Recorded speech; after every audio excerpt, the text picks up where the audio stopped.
तो हेलो दोस्तों, कैसे हो आप सभी लोगों का स्वागत है फिर से एक नए से वीडियो में। तो आज हम लोग देखने वाले हैं संस्कृत के ऑब्जेक्टिव क्वेश्चन, जो कि PYQ है, हर वर्ष आता है। तो ये सब प्रश्न काफ़ी ज़्यादा इम्पोर्टेंट है, आपको याद कर लेना है। हर वर्ष के लिए आता है, ये आपको याद रखना है। काफ़ी VBI है, क्वेश्चन बैंक से हमने प्रश्न को उठाया है। आप ध्यान से देखिए और कुछ सीख के जाइए हमारे वीडियो से। तो चलिए शुरू करते हैं। अगर चैनल पे आप नए हैं तो लाइक और सब्सक्राइब कर दीजिए। तो चलिए शुरू करते हैं। तो फर्स्ट नंबर हम लोग का प्रश्न है, काव्यमीमांसा नामक ग्रंथ के रचनाकार कौन है? तो काव्यमीमांसा, जब ऐसा प्रश्न आपको पूछेगा ना, तो यहाँ पे देख लेना है आपका, यहाँ पे क्या है, यहाँ पे मानसा है ना। तो मानसा मतलब राज, राजा मानसा करते हैं, तो राजशेखर हो जाएगा आपका, राजशेखर। काव्यमीमांसा नामक ग्रंथ के रचनाकार कौन है? राजशेखर। आगे हम लोग का प्रश्न है कि मेगास्थनीज कहाँ का राजदूत था? मेगास्थनीज कहाँ का राजदूत था? तो मेगास्थनीज यूनान का राजदूत था। मेगास्थनीज यूनान का राजदूत था, जो किसके समय भारत आया था?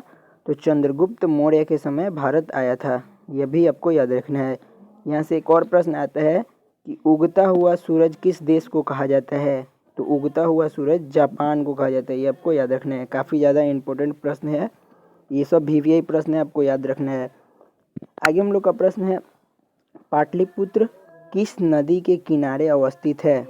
तो पाटलिपुत्र गंगा नदी के किनारे अवस्थित है, ये आपको याद रखना है।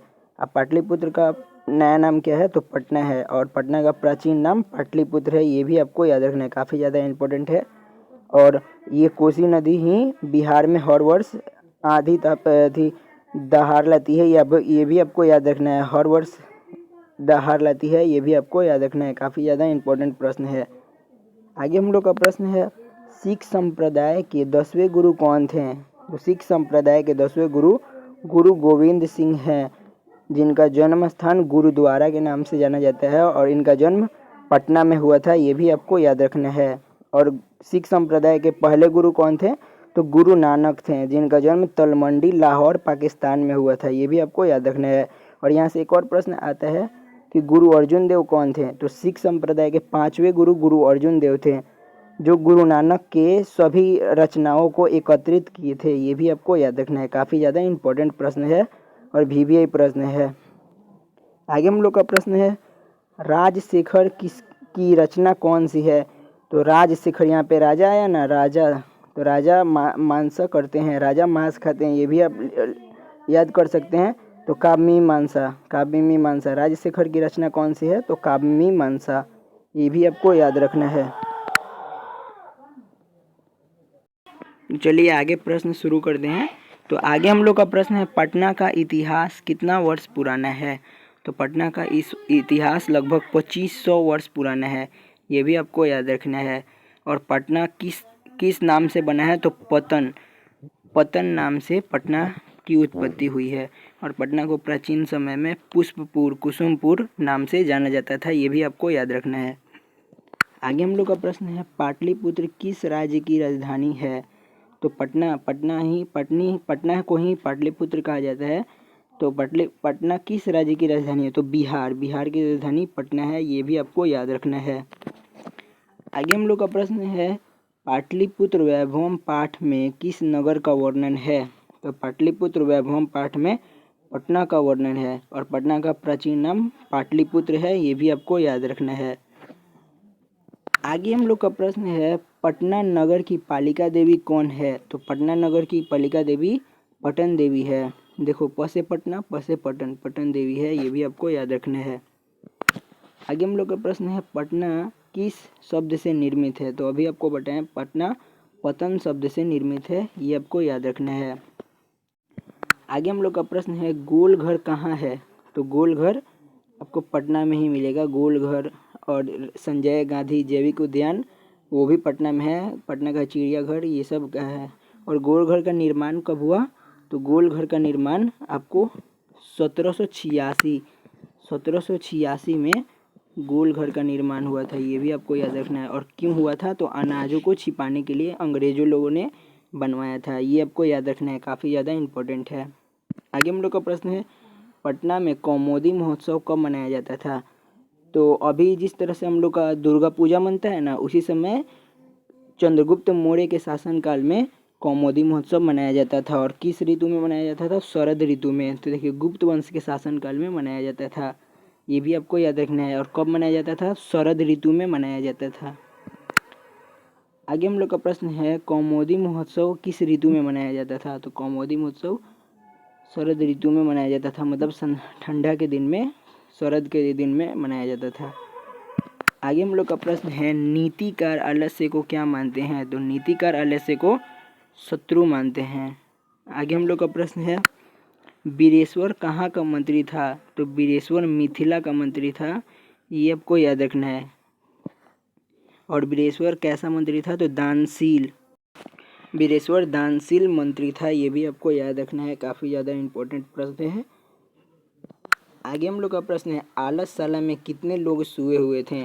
तो आलसशाला में 4 लोग सोए हुए थे, मतलब 4 आलसी सोए हुए थे आलसशाला में, ये भी आपको याद रखना है। आगे हम लोग का प्रश्न है मिथिला में बीरेश्वर कौन थे? तो मिथिला के मंत्री थे बीरेश्वर, जो कि गरीबों को और आलसियों को अन्न और भोजन वस्त्र देते थे।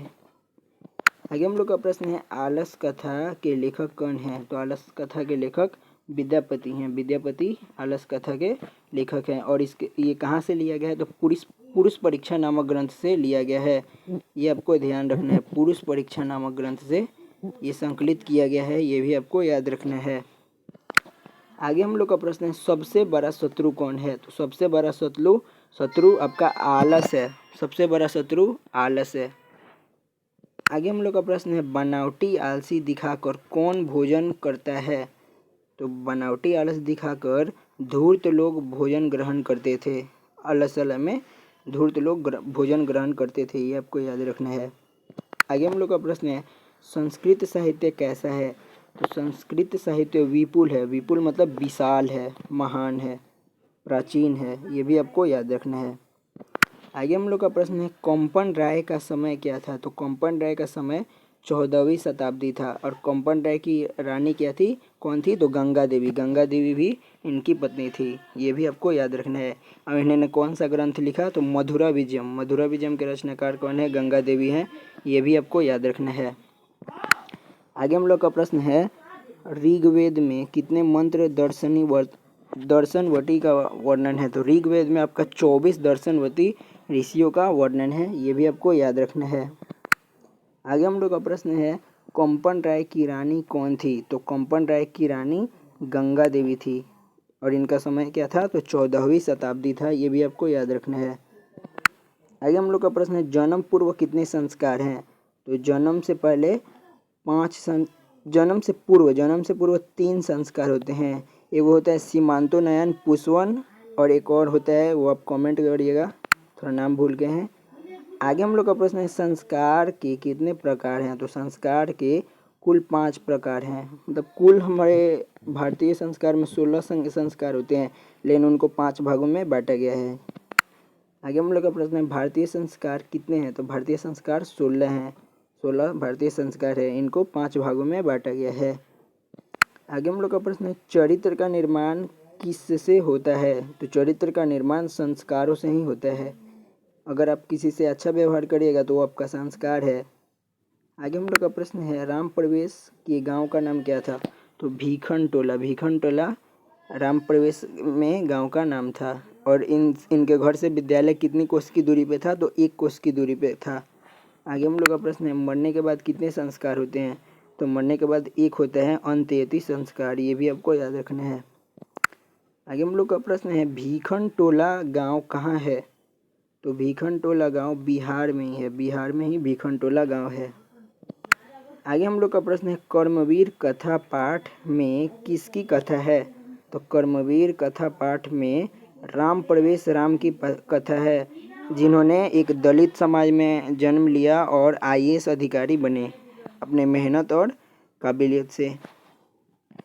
आगे हम लोग का प्रश्न है भीखन टोला, यहाँ पे टोला होगा, भीखन टोला देखने कौन आया? तो भीखन टोला देखने अध्यापक आए थे, अध्यापक।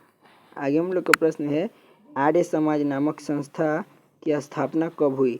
तो आर्य समाज संस्था की स्थापना 1875 में हुई। और किसने की? तो स्वामी दयानंद सरस्वती ने की थी। और उनका मृत्यु 1883 में हुआ था, ये भी आपको याद रखना है। और 1883 में कार्ल मार्क्स जो है ना, आप हिस्ट्री पढ़ते होंगे, उनका भी मृत्यु हुआ था, ये भी आपको याद रखना है। आगे हम लोग का प्रश्न है, सत्यार्थ प्रकाश नामक ग्रंथ के रचयिता कौन है? तो सत्यार्थ प्रकाश नामक ग्रंथ के रचयिता स्वामी दयानंद है, स्वामी दयानंद। और इन्होंने ही डीएवी स्कूल की स्थापना की थी, जिसे दयानंद एंग्लो वैदिक स्कूल कहते हैं। इनके अनुयायियों ने डीएवी की स्थापना की थी। जब इनकी मृत्यु हो गई 1883 में, तो इनके अनुयायियों ने स्थापना की थी डीएवी स्कूल की।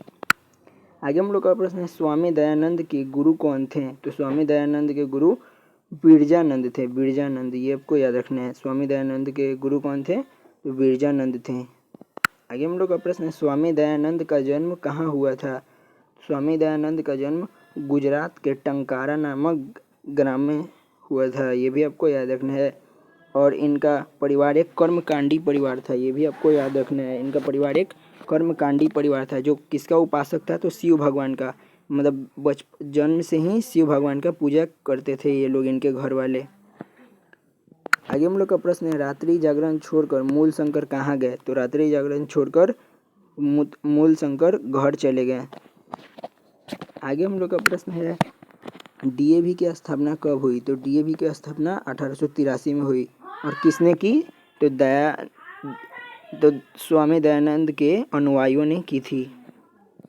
आगे हम लोग का प्रश्न है, स्वामी दयानंद की शिक्षा किस भाषा में आरंभ हुई? तो स्वामी दयानंद की शिक्षा संस्कृत भाषा में आरंभ हुई थी।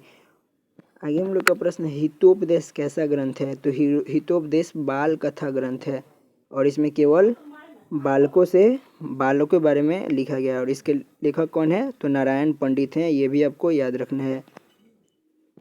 आगे हम लोग का प्रश्न है, पथिक स्नान करने कहाँ गया था?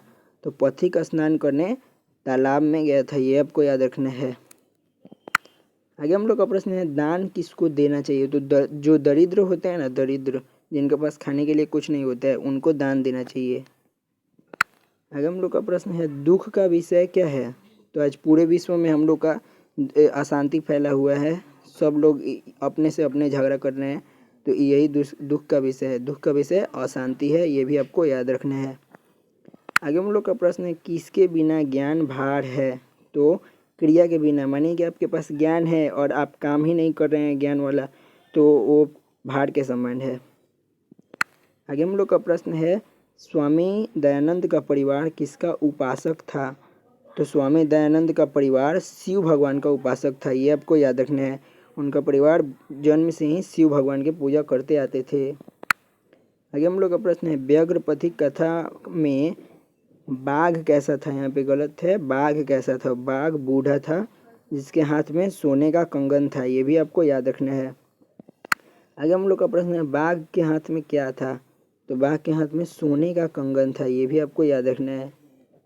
आगे हम लोग का प्रश्न है, शंकर चरित्रम की रचनाकार कौन है? तो शंकर चरित्रम के रचनाकार पंडिता छमाराव हैं। ये अपने पिताजी के बारे में शंकर चरित्रम लिखी हैं। इनके पिता का नाम शंकर था। आगे हम लोग का प्रश्न है, राधा किसकी पत्नी थी? तो राधा कैलाश की पत्नी थी। आगे हम लोग का प्रश्न है, आगे प्रश्न नहीं है, लेकिन अब आप लोग और हमारा वीडियो देखिए, और मिलेगा आपको ऐसे ही वीडियो। और अगर वीडियो पसंद है तो लाइक और सब्सक्राइब कर दीजिएगा प्लीज़। धन्यवाद।